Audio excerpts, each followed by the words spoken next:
This is an exhibition that is being held on the sidelines of the Dhaka Art Summit. Architecture Santiniketan, Tagore's concept of space by artist Samit Das. Opening this exhibition is this shot of Rabindranath Tagore. It is supposed to be one of the most relaxed shots of the poet laureate. What is also interesting about this shot is the composition and the many layers that you see. It kind of defines a lot of elements that we get to see in installation these days. Samit has looked at many shots of Rabindranath Tagore. He has about 300 of them in his archives, and he said Tagore always posed in his pictures, as you can see in one of his early shots here.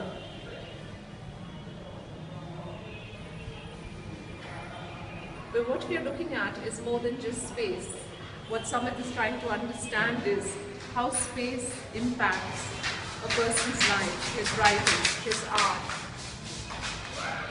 how the architecture defines our ideas sometimes, and how these homes have found a way into art. Samit has a few favorite pieces, so this is a very special project that he has worked on for several years.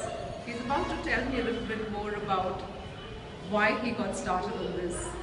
Samit, you've talked about some of the elements in this exhibition. What got you interested in the idea of space? What were you trying to find out as an artist? See, as an artist, I find Santiniketan architecture is something very special, which is not limited within a concrete structure. It is just the whole life enhancing center Tagore has tried to build up during the British era, which is incorporated with the design, architecture, education, the lifestyle, the nature, everything put together. And it's amazing the way it has been started. And of course, he never went for the Western philosophy or Western architecture. He has tried to refine from the Indian traditional architecture and Far Eastern style of architecture.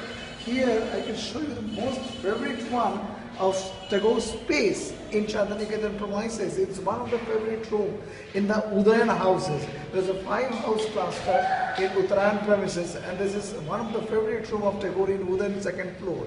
And he wrote to Nirmal Kumari Maulanobish why he likes this space so much, because he said he wants to have his own bigger sky at the outside, so he can go quickly outside from the room and he can enjoy the sky. But at the same time, a small piece of sky can come to his base and he really enjoy a small bite of sky and sunlight.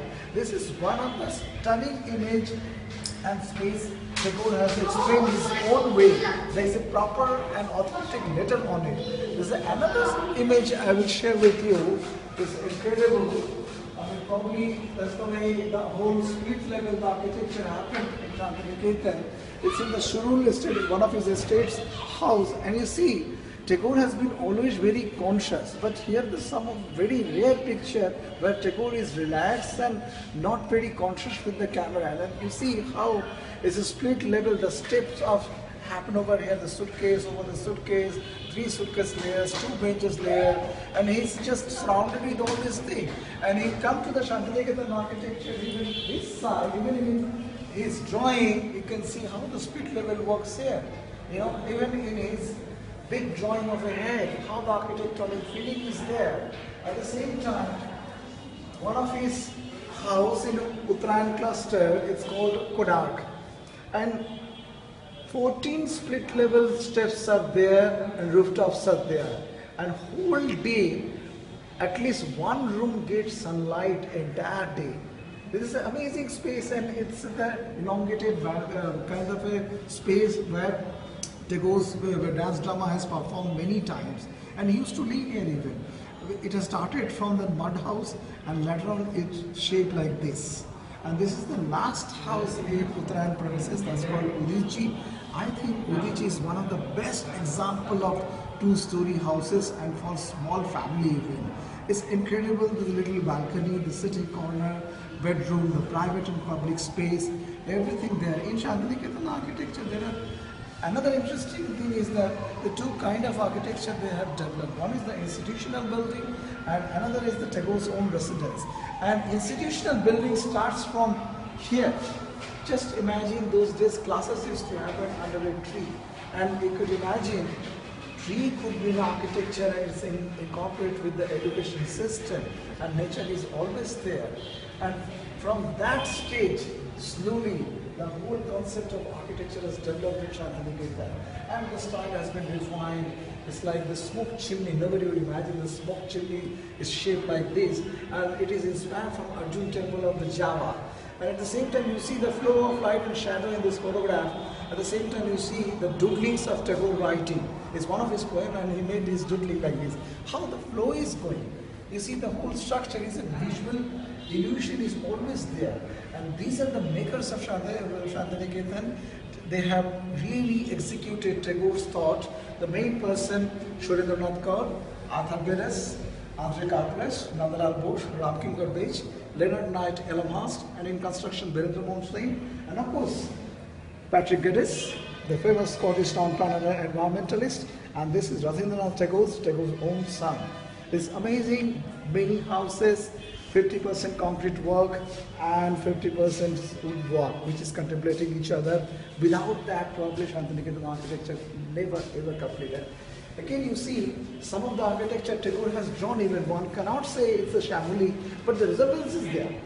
And this is the first experimental piece they made. It's a site for a best artwork exhibit. Imagine in those days, in 1934, they have made a structure to exhibit best artworks of ashram. And from that inspiration, they have started Shamoli. And this is the rubbings from Han dynasty. Imagine 206 BC.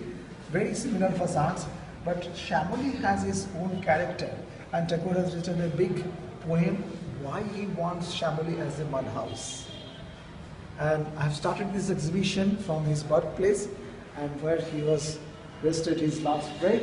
So that's his last resting place at Dhaka, Kolkata. That's a very, very interesting place. Again, the mystic lights and shadows. This is number 6 house. This is number 5 house. This is Rabindranath Tagore's house.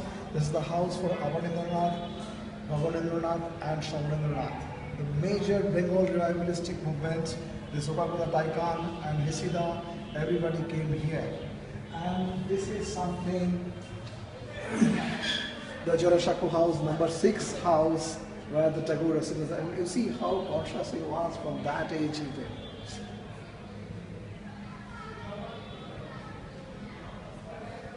And what about this one?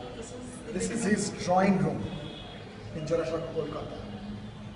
That's the veranda, that's the Vichitra Bhavan, where all the revolutionary cultural active movements has happened. This is the Japanese guest here in the Tagore. Just imagine, they had this beautiful, spectacular space and very different space. They used to have a performance, poetry recited, and literary gatherings over here. And just imagine, is another architecture, his boat. Most of his letters written from this boat while he was staying in Shilaigawa and position his Tagore estate in Bangladesh. The undivided Bengal, rather, I would say. Because his concept of space, this relevance of this exhibition in Bangladesh is very important, because his concept of space, the vastness, the void, the huge feeling of the nature which has evolved from the undivided Bangladesh. So I thought it is very relevant to show here. Dhaka Art Summit, Rajesh Sandani, Nadia Sandani, and Mr. Oliver Lidwine is very kind to invite me to exhibit this one. I'm very glad. Thank you so much. Thank you so much, Amit, for giving us an insight into Rabindranath Tagore's space and for giving us a better understanding of, maybe how the architecture perhaps even influenced his art and his writing. Thank you very much. Thank you, Deepika. Thank you.